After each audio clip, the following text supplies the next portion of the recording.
So welcome back to EFIC TV. My name is Dr. Mary O'Keefe. This is my first time coming to you from Budapest from this Congress, so it's great to be here. This time we're joined by Associate Professor Kristian Petersen to discuss personalised pain medicine. So Kristian, would you like to introduce yourself first for the audience? Yep. Yeah, so thank you very much for hosting me here. I'm Kristian Petersen. I am a non-clinician working on trying to understand pain mechanisms in patients with musculoskeletal pain. And pain mechanisms might be a broad term to the people listening here, but for me that is basically trying to understand what are the underlying reasons for why people have pain.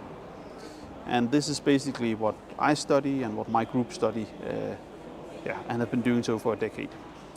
And what we try to do is not only to sort of show how these factors play into why you have pain, we actually also try to see, can we then link them to how well you respond to certain pain therapies. We've done a number of studies on how people reply to surgical interventions and to pharmaceutical interventions and to exercise-based therapies. So you're trying to see, can we better find mechanisms in patients so we can better personalise people's treatment? Would that be your overall goal? Yeah. So we actually do not sort of come up with new therapies. We are more focused on the current therapies we have right now. Can we somehow select patients who are more likely to benefit from them compared to patients who are less likely to benefit from them?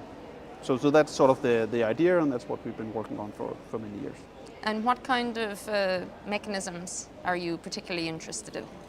So for the first many years, what I did a lot on is this thing called quantitative sensory testing. So trying to understand the contribution from the nervous system.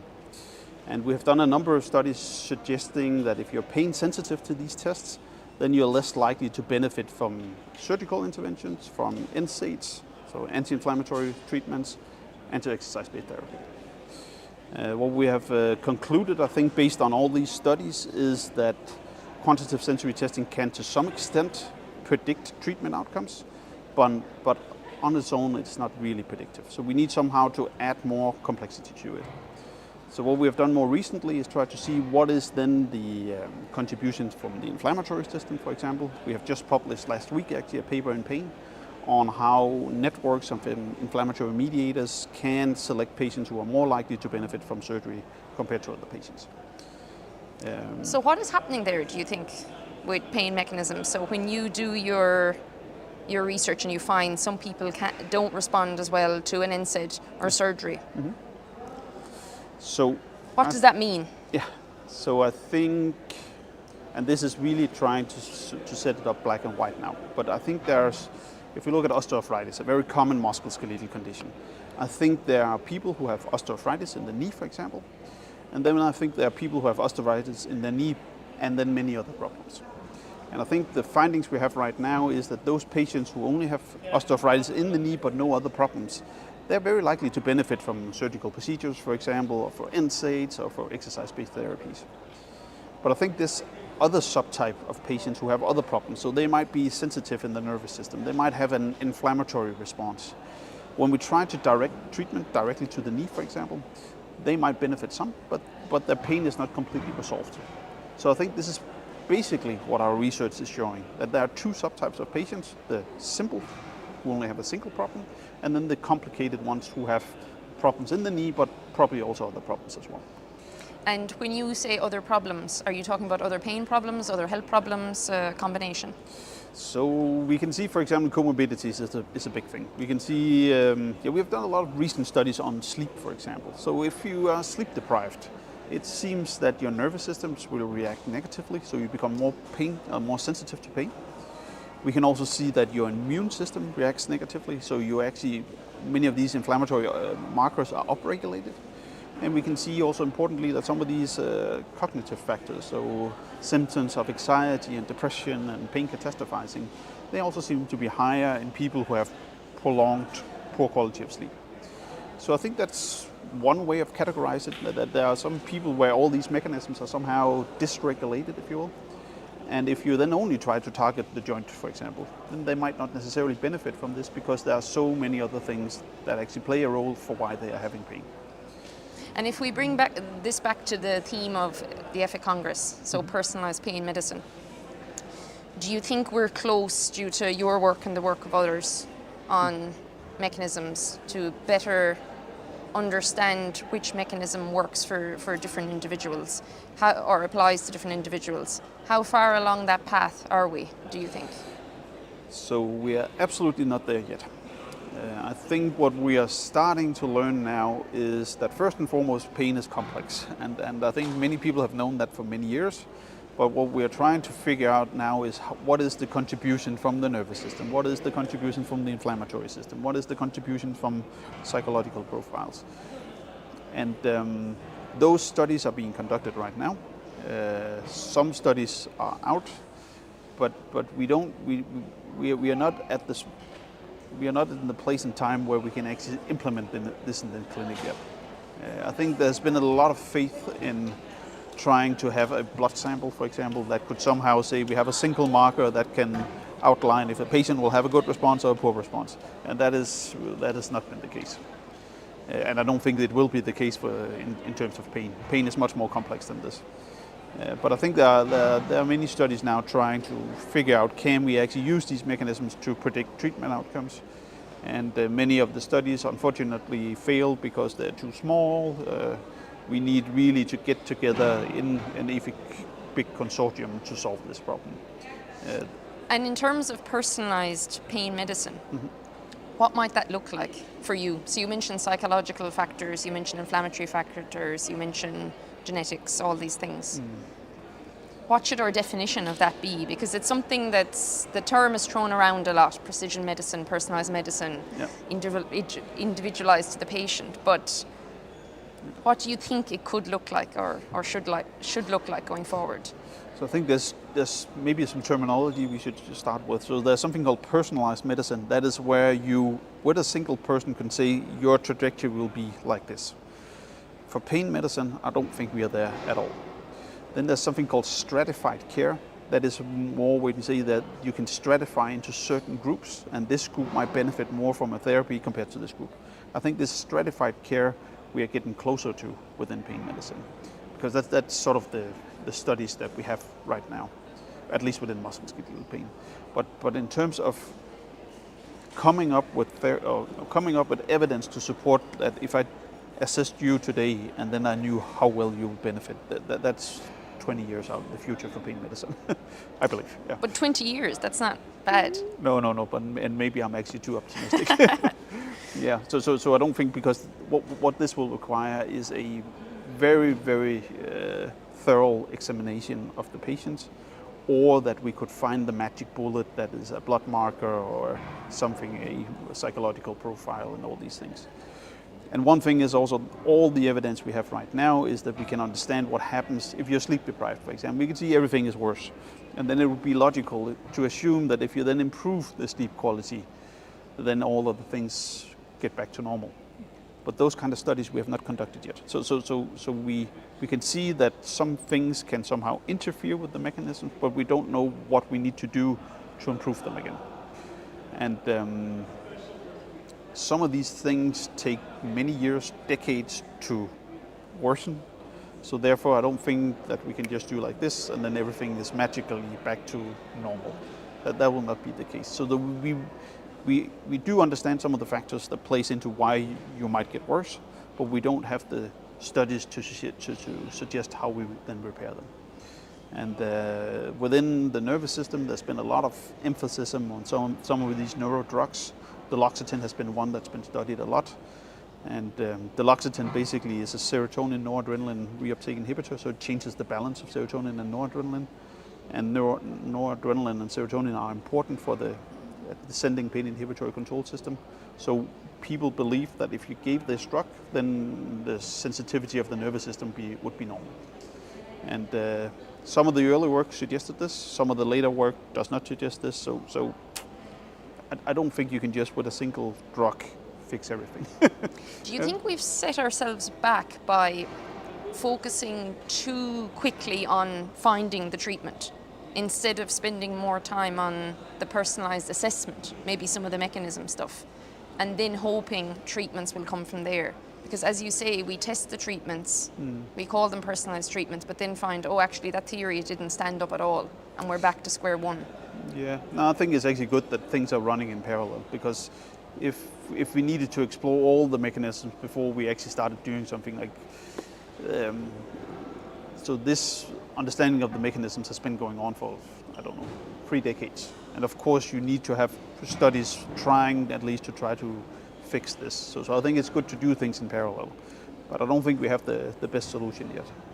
I think a very, very good example of this, and I think many of the people listening here might know it, that pain catastrophizing is often a predictor for, if those pain catastrophizing is high, the patient is likely to not benefit from standard pain therapy. Yep. This is also the case when you do total knee replacement surgery.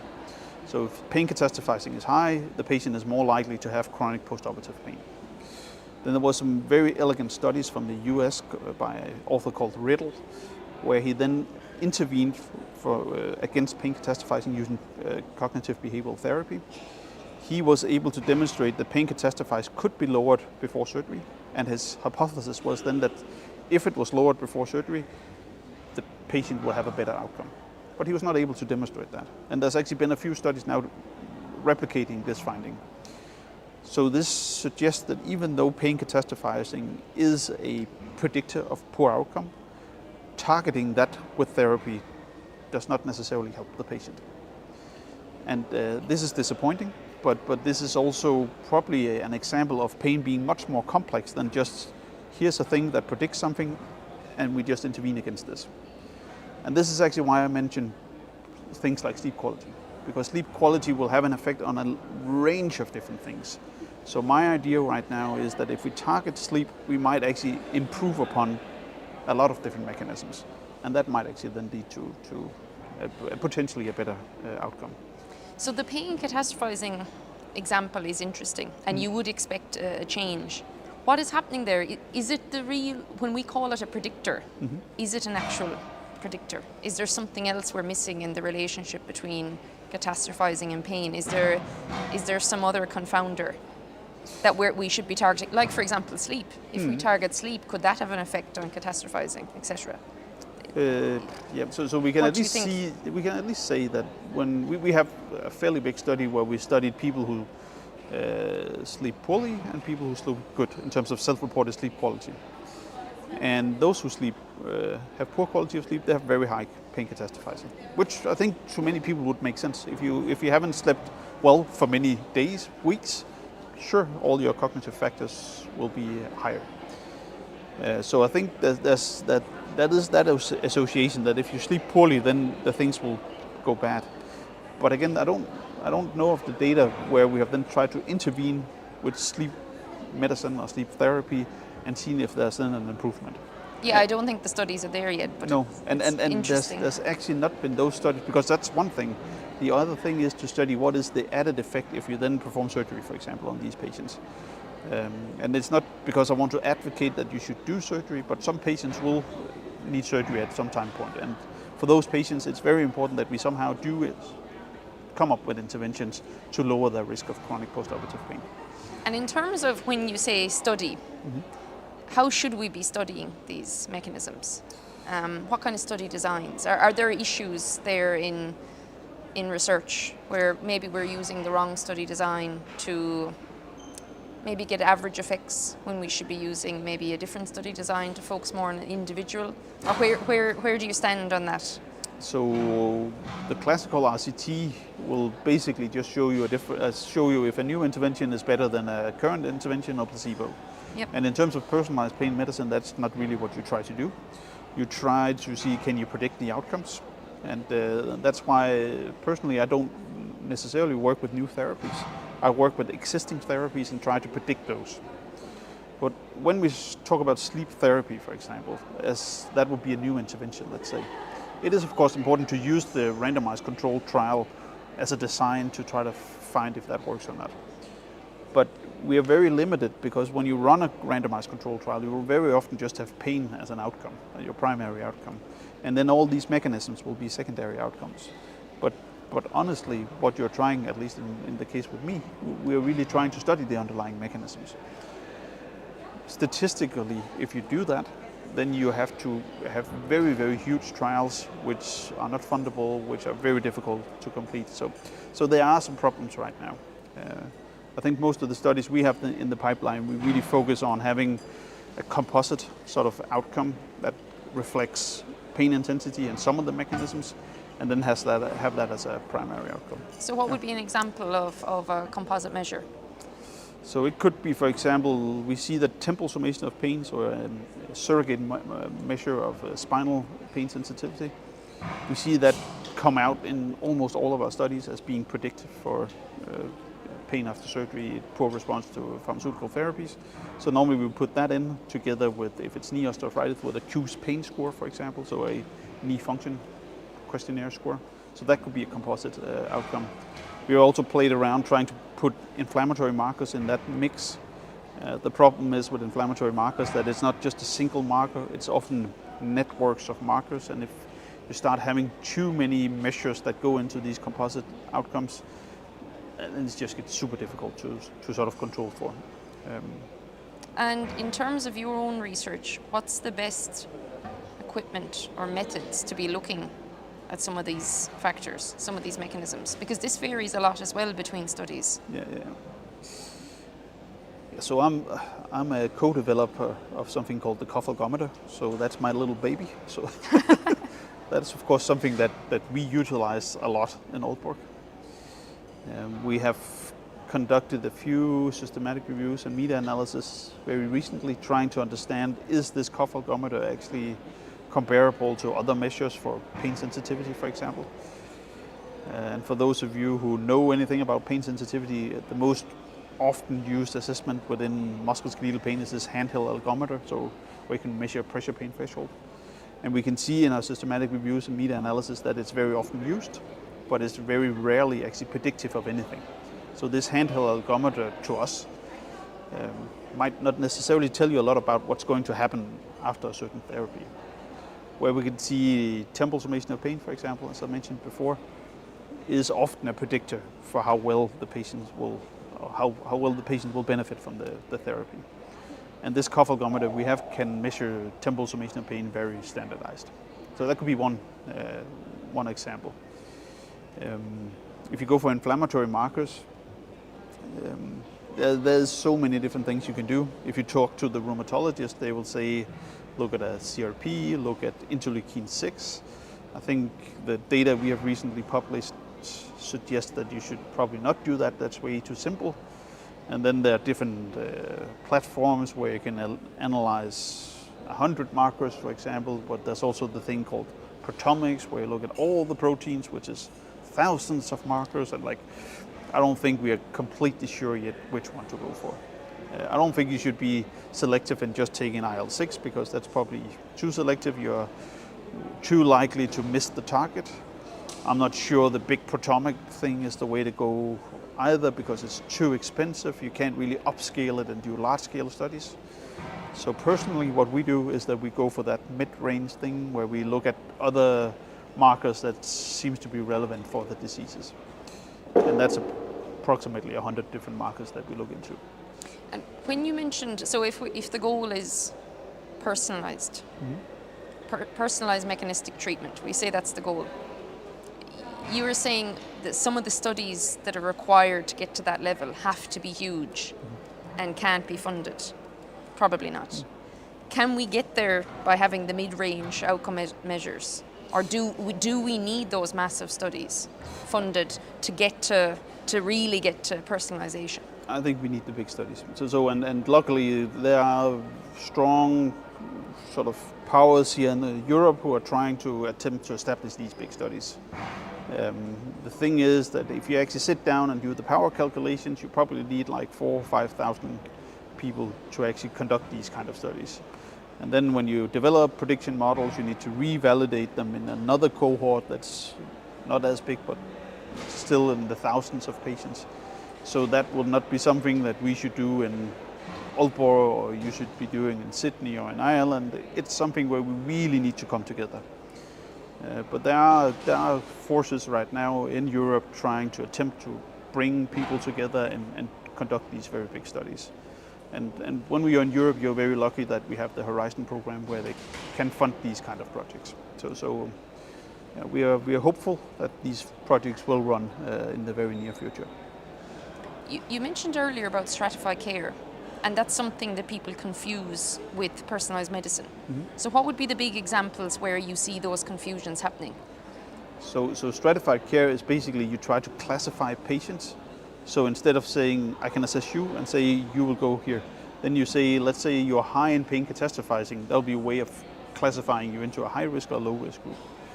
And for some of these pain catastrophizing, for example, there's a clinical cutoff of if you're above 32 points on a 52-point scale, then you are defined as a high pain catastrophizer.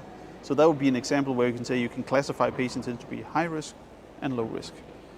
If you go for the personalized version of this, then you would look at the entire scale and say if you have a 8-point on the pain catastrophizing scale, then you are this likely to benefit from the therapy. So it's two different ways. You can say the stratified care is the first step that comes before personalized medicine. So I think we are getting there, but we're just not at the personalized level yet.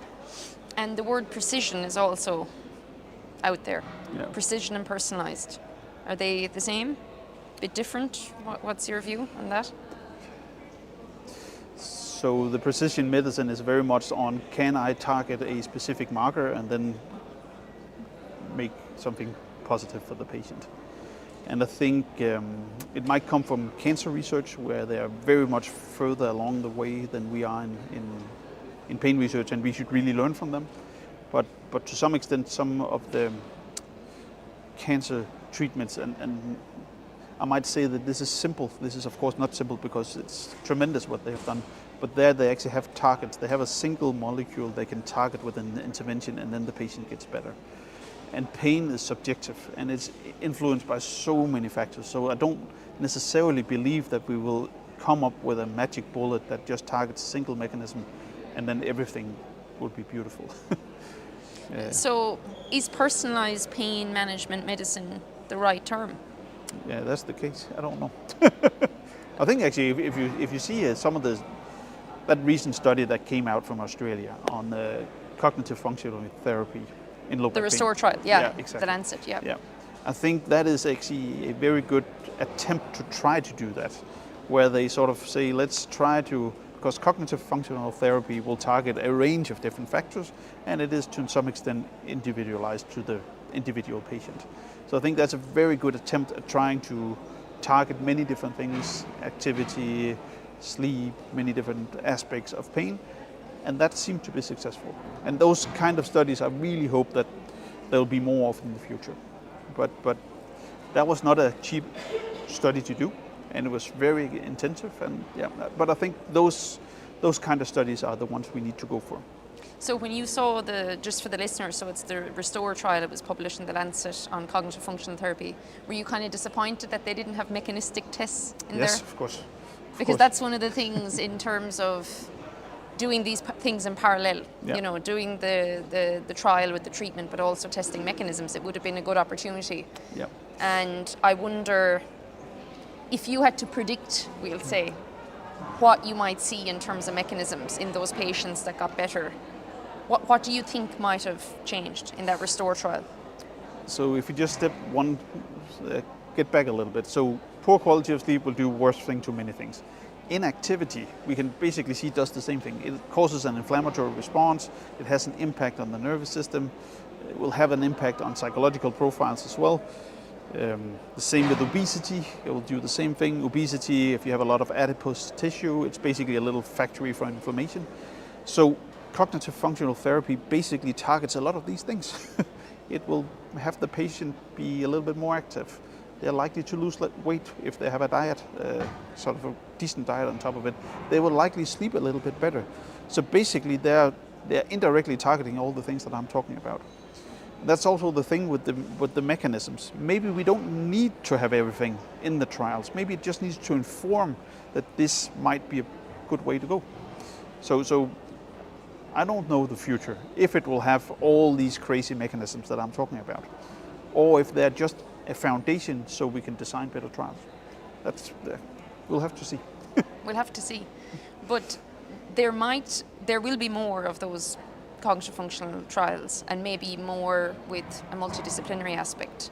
And it would be interesting to see, if you do some of the more mechanistic testing, would there be a relationship, a correlation between the changes in the mechanisms and the outcomes? Or could there be changes in the outcomes without changes in the mechanisms that you think are important? Or do you think that would be difficult to see? So there are, there's evidence for both of what you're saying here. Yeah. So if let's take surgery. I think surgery is always such a nice example, because basically if you have knee osteoarthritis, then surgery you remove the damage, if you will. So if a patient is pain resolved, so their pain is gone after surgery, then it seems that many of these mechanisms are normalizing, so they get back to what we would consider normal. If the patients still have pain afterwards, there seems to be no change. So if pain is resolved, it seems to go away. If we go to exercise-based therapy, we can actually see that exercise, if you have it for 8 weeks, for example, actually seems to have an impact on some of these nerve measures that I'm talking about. Exercise will also have a good effect on sleep quality, for example. There's also preclinical evidence suggesting that it's anti-inflammatory. So I think there's evidence to support that the mechanisms will change if you benefit from these therapies.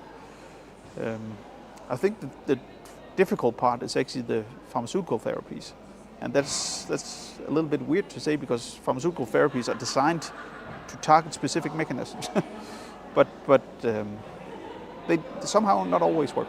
And maybe it's because the systems are more complex. Maybe it's because we do not understand the transition from preclinical data to actual clinical data. Maybe the drugs are not targeting what we think they're targeting. Yeah. It's interesting that you mention exercise. Do you think we know how exercise works for musculoskeletal pain? So I'm a translational researcher, so I try to look at animal data and see what can we use there and how can we use that in human trials. So I think there are strong evidence in animal research that yes, it will be anti-inflammatory, yes, it will have an effect on the nerves. Cognitive factors is difficult to assess in a mice, but I think inflammatory mediators and on the nerves, yes, it will have an effect. I think we are starting to see some of the same things in some of the human data, but as you probably also know, like exercise therapy, that's a very broad term. And it's not a magic bullet. No, but it's also like there's so many different interventions. And as you also know, exercise therapy in general provides a 20-25% pain relief on average to patients with musculoskeletal pain. Yep. So some patients might benefit from it, others might not. Which might be the case for lots of our interventions. Yeah. What I, again, try to do is just to see, this is the thing for all interventions, but clearly some patients benefit more from the therapy than others.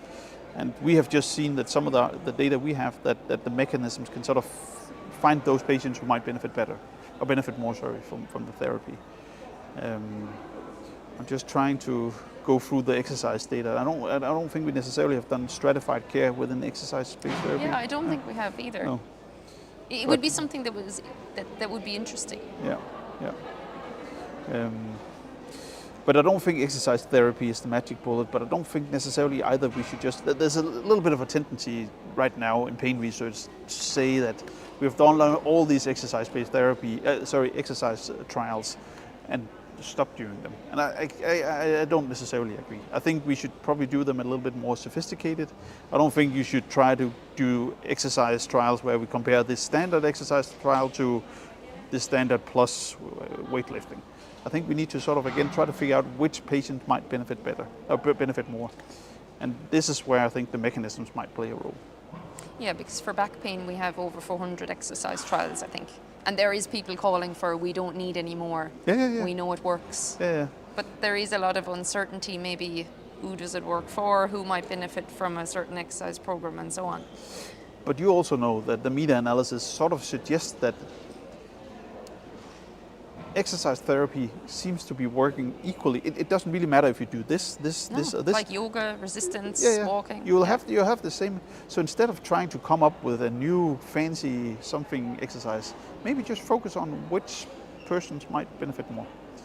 And if I had to guess, from my mechanistic view, an inactive person who is obese might, from a mechanistic point of view, benefit more from being in an exercise therapy than a very active person who's lean and who is already doing exercise. Exercise there might not necessarily add any additional effect. So those people who are already active, and many musculoskeletal patients will actually also be active. So those guys I do not necessarily believe benefit a lot from additional exercise. Whereas some of those people who are inactive and obese, and they might benefit more. So that would be a very simple way of doing stratified care. But we need the evidence. How much, in personalization, how much do we need to understand the mechanisms in some cases where we just tell a person, pick your favorite exercise, and maybe they'll respond better to the one they prefer? How would you explain that from a mechanistic perspective, that if somebody, I don't know, has this been tested, but if someone picks the exercise they prefer or they enjoy? So on a mechanistic point, it has not been tested. But what you know, the biggest issue with exercise trials is adherence. Yep. So basically, if you could just increase adherence, and you could probably do that if you tell the subject or the people, like, pick the one exercise that you actually prefer, and then just do that 3 times a week. So I think adherence would just go up, and if adherence go up and physical activity go up, then the mechanisms are likely to follow. But again, this is very speculative. We don't have the data to support this, but that would be my view. So I'm absolutely a favor of saying, instead of saying you should do aqua training or you should be doing this team sport, whatever thing, just ask the subject, could you try to improve on physical activity, and then do it in the way you want to. In the States, they have this wonderful program called Walking with Ease for patients with knee osteoarthritis. Yeah. And this is basically that. It's not very intense training. It is, you're put together with a bunch of people who also have knee osteoarthritis, and you go for walks 3 times a week, and it works. But there's probably lots of stuff. Have they broken it down in terms of mediators? Like, what are the key factors? Because of course you have the social support. It's important. You have what's going on maybe in the knee. Yeah. You have the dose. You have lots of different. So maybe personalization means the preference, the social support, maybe the underlying mechanisms, everything, all combined. I completely agree. And what I've been talking about today is, of course, heavily focused on the mechanisms. But you're completely right. Like, the social support behind this. Some patients, if you have very severe pain and you're very inactive, they get isolated. So this thing, just getting out there, talking to people, will be a huge booster in quality of life, and likely also benefiting their pain. So I think these simpler interventions need to be explored more. And unfortunately, I think researchers tend to try to play smart, and therefore we always come up with very crazy designs for how we can do things. But sometimes you should just keep it simple. And I think the Walk with Ease study program is a very good example of that. And of course, these psychological factors, social factors, they're all biological, aren't they? At the end of the day, there's a biological process, underpinning what's going on. Yeah. If you're getting supported, if you're feeling more reassured, it's probably all influencing underlying mechanisms. So it's all. We shouldn't probably compartmentalize these things into very, very different parts of the biopsychosocial model, for example. Yeah. So the reason why I'm a little hesitant to answer is because when we look at mechanisms, like if I say it's biologically, then half of the people listening to this will go nuts, because then you need to define, like, what biological mechanism is it. But of course it reflects, it's maybe a symptom of something that's going on. So maybe let's say pain catastrophizing is a symptom of you sleeping poorly or being stressed or many different things. So in that sense, yes, it's biological. Inflammatory mediators, that can also be a response. Of course, the inflammatory system is just working on overtime. But the important thing is then to understand, why is it that? Is that because you are inactive, or is it because you're obese, or because you sleep poorly? There's so many of these things that very, very fast become very complicated. And I think that's what we're trying to tease out now. But I think the only way to do it is basically just to keep testing, keep trying some of these simple intervention, and then unfortunately, like, build these big consortiums where we can actually study these things together, because very fast we will run into a power problem when we need to publish these data, and then so if we really want to go for this, we need to get together in Europe and do this. And I think we have a wonderful opportunity to do it here in Europe. Yep. Do you see any dangers in trying to personalize medicine, like looking too much under the bonnet at mechanisms or factors? Is there any risk to that, or do you think it brings, it can only bring benefit? So I think I don't think there's a risk in trying to understand why people are feeling pain and how we can link that to therapy. I think my biggest concern is that, let's say 20 years from now, we have a battery of you need to do a sensory test, and then you need to answer 12 questionnaires, and you need to do blood samples, and you need a synovial fluid sample, and you need a spinal cord sample, and all these things.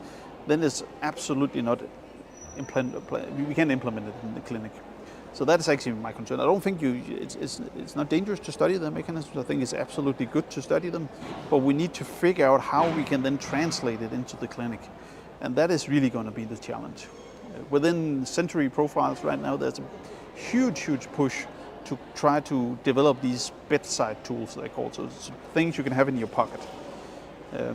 My take on this is that when you down-tech a technology, you lose a lot of the precision in the assessments. And we have done the studies where we can see that if you down-tech it, you can't predict as much as when you have a good device, or the golden standard. So right now it's very difficult. We can do advanced tests, but they can't be implemented. And I think what we need to do right now is to study the mechanisms, try to see what sort of therapies might or might not influence them. And then maybe along the way we can then get rid of the mechanisms, or at least assessing the mechanisms. Yeah. If we get so far in understanding mechanisms in people with pain, do you think there'll ever be the day when a person tries to say we should start screening for these mechanisms, or screening for certain factors in healthy people that don't have pain? Sometimes I worry about that. Yeah. That maybe we overcheck. I'm looking at other conditions where we've started doing that, screening for certain things. Yeah. And then doing a lot of tests and treatments on a preventative level, and maybe then creating more harm than good. Do you ever see that happening in pain? Preventative medicine. Yeah, but I don't necessarily see it as a bad thing. Like, it is quite evident, I think, that inactive kids are in higher risk of developing musculoskeletal pain throughout their career, or throughout their lifespan. So having a school system where you focus on activity and maybe nutrition and these kind of sleep as well, I don't see as something negative. Of course, if you single out a young Mary and say, Mary, now you need to go to the gym or whatever exercise, then sure, there can be a stigma towards this. But I can't see a world where when you're 6 years old, you get a blood sample and then you're like, you go in that direction or that direction. Yeah. But I think these things where you see, okay, there are certain patterns in young adults or in kids that will put you on a bad trajectory. Poor quality of sleep, obesity, inactivity, which we all know. I think having programs in schools to improve upon that. Wider public health measures, yeah. And you've been working on in Australia, and those data coming out of Australia right now with the obesity crisis you have, and how that impacts the enormous amount of people having musculoskeletal pain, and how the healthcare sector is now like completely overwhelmed by people with musculoskeletal pain. We need to do something. We can't just say, okay, now we have all of these patients, but we do not have resources to treat them. So I think if we actually want to do anything, we need to start early with preventive strategies. With simple, scalable things like the activity, diet, education. Yeah. And we can see it in some places that it works. If you look into different communities in a big city, for example, some schools will actually have a focus on nutrition and exercise, and those schools are normally the places where there are higher educated people who send their kids to, and they tend to do better. Yep. Unfortunately, we have this bias that there's then the other schools where nutrition is not a focus and where activity is neglected. And unfortunately, that's often the places where people are not so educated, or where the parents are not so educated. And we all know that these factors have an effect on pain. So I absolutely believe that an early preventive strategy would be good. And I don't think that we need the mechanisms to support this. I think the evidence is actually there. Yeah. Yeah, so I was thinking more the world of the blood sample and connecting people up to technology. So I think what you're saying would be excellent and scalable and would help. Yeah. And when we really boil this down, many of these things I'm talking about mechanisms on a very complex level, but if we boil it down, it is these things that are very natural to many people. So yes, if you gain 10 kilos, you know that's probably not good for you. Yes, if you work very late at night every night and you neglect your sleep, that's not very good for you. If you smoke, that's not very good for you. You might do it because you like it, but it's not very good for you. Everybody knows these things. They do, yeah. And we can just show with the mechanism that yes, the system actually reacts to this, and it might set you off on a bad trajectory. So I think many of the things, even though they're complex, when we boil them down, they're fairly simple and everybody knows it. So yeah, and I like your mantra about keeping the treatment simple as well, that we don't have to overcomplicate our therapies if we have ones that work, but maybe we just need to increase adherence and so forth. Yeah, and it is with pain medicine, it is so difficult to translate our findings from animals to humans because pain is subjective, and it's very difficult to have a subjective pain response from an animal. Yeah. So maybe we should just keep it somewhat simple. And then there will of course be these hyper complex patients, CRPS for example, or high impact pain. Yep. But I think when we're talking about musculoskeletal pain, that is luckily a fraction of the patients. Low back pain, osteoarthritis, neck and shoulder pain, that's where we see the high prevalence. And I think these, if we have a success there, then we will actually benefit a lot of patients. And some of these simple things, walking, exercising, sleeping well, eating well, stop smoking, they might actually have better effects than what we believe. But we don't have the data yet, and that's what we need to do. So keep it simple might lead to actual better personalization, which people mightn't so again, have now thought. we're speculating. We're speculating. But I think so from a mechanistic point of view, it will make so much sense. Is there anything else you want to say before we finish? Any other thoughts around personalized medicine, the future?